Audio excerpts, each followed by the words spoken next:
Bismillahirrahmanirrahim. Assalamualaikum warahmatullahi wabarakatuh. Alhamdulillahirabbil alamin. Wa bihi nasta'in 'ala umuri dunya waddin. Wassalatu wassalamu ala asyrofil anbiya'i wal mursalin wa ala alihi washabihi ajmain. Amma ba'd. Baik, pertama-tama marilah kita panjatkan rasa syukur kita kepada kehadirat Allah Subhanahu wa taala. Pada kalinya salat serta salam semoga selalu tetap terlimpahkan kepada junjungan kita Nabi Agung Nabi Muhammad SAW. Perkenalkan, nama saya Hasan Abdullah dengan NIM 01210171. Di sini saya akan menjelaskan tentang toharoh. Baik, perlu kita ketahui teman-teman, toharoh secara bahasa yakni adalah bersuci. Kemudian secara istilah ataupun syar'i yakni mensucikan diri kita ataupun pakaian kita dan juga tempat tinggal kita dari kotoran ataupun hadas sesuai ketentuan syariat Islam. Nah, toharoh ini sendiri menjadi salah satu syarat untuk melakukan ibadah. Jadi sebelum kita melakukan ibadah, toharoh ini termasuk salah satu syarat sahnya melakukan ibadah. Seperti yang dijelaskan di dalam Al-Quran, Quran surat Al-Maidah ayat 6, yang mana artinya menjelaskan Allah memerintahkan hambanya untuk bersuci sebelum melaksanakan ibadah. Dan juga jika tidak menemukan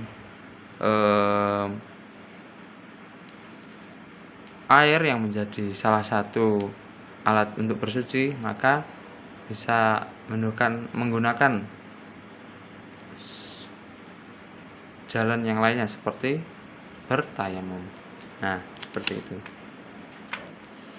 Untuk toharoh sendiri ini terbagi menjadi dua. Yang pertama ada toharoh lahiriah dan juga toharoh batiniah.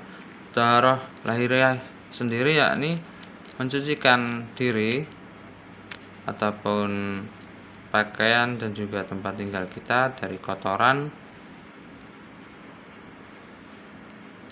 dan juga najis, yang mana hingga pakaian ataupun tempat tinggal kita itu hingga hilang rasa, bau dan juga warnanya. Kemudian ada toharoh batiniah. Apa sih toharoh batiniah? Yakni membersihkan diri kita dari segala bentuk kotoran hati. Seperti apa? Ya seperti iri dengki, sombong. Caranya bagaimana? Ya caranya kita bertobat secara sungguh-sungguh dan juga berjanji untuk tidak mengulanginya.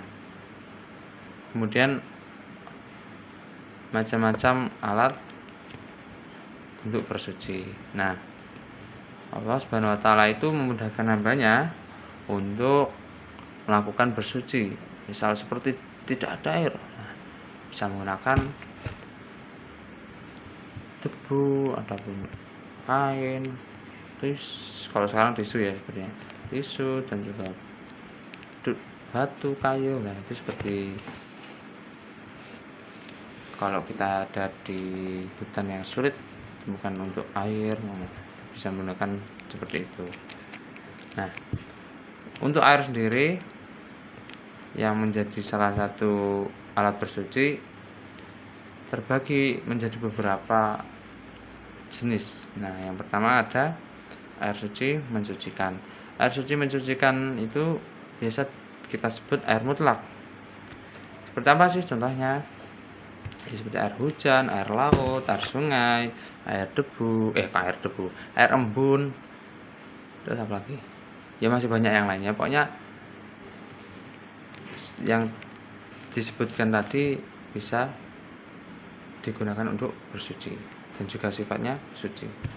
Kemudian selanjutnya ada air yang suci tidak mensucikan.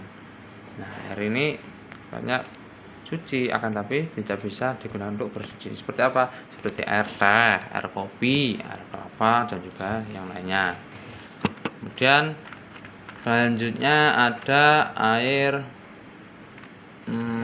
musamas yang mana sudah tercampur oleh sinar matahari di dalam bejana yang kecuali terbuat dari perak dan emas. Baik.